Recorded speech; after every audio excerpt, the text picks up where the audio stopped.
सकाळी सकाळी सोन्याचा कॉल आला, खाली बघतो तो सोन्या खालीच होता. मग लगेच गेलो मी सोन्याला भेटायला, चप्पल घातली आणि गेटकडे गेलो लगेच आणि गेट ओपन केलं आणि सोन्याला भेटलो जरा. सोन्याला भेटून लगेच बघतो तो मागं फुटाण्याची गाडी होती.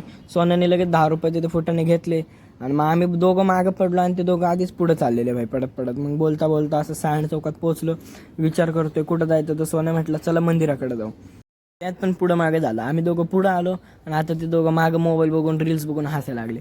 मग लगेच मंदिरात गेलो, जरा दर्शन घेतलं, पाय बिय पडलो आणि मग मंदिरात डिस्कशन सुरू झालं कुठं जायचं. डिस्कशन झाल्यानंतर सगळ्यांनी मला दिलं मागं सोडून एकट्याला आणि पुढं पळाले.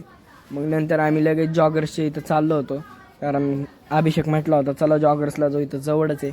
मग आम्ही जॉगर्सला पोचलो तर त्यात ते गेट बंद होतं. लगेच सोन्या आणि अभिषेक चढल्यावर आणि उडी मारत होते आणि माझ्या उडी मारायच्या वेळी तर सोन्याने माझा पाय धरून ओढत होता, नुसतं सोडत पण नव्हता.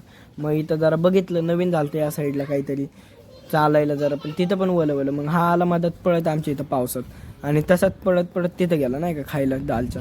मग आम्ही त्याच्या मागं लगेच गेलो, जरा खाल्लं नाही का एक प्लेट आणि मग लगेच सोन्याला घरी सोडलं. मग आम्ही पण इथून घरी आलो. फायनली आम्ही आता घरी पोचलेलो आहे. तर भेटूया पुढच्या ब्लॉगमध्ये.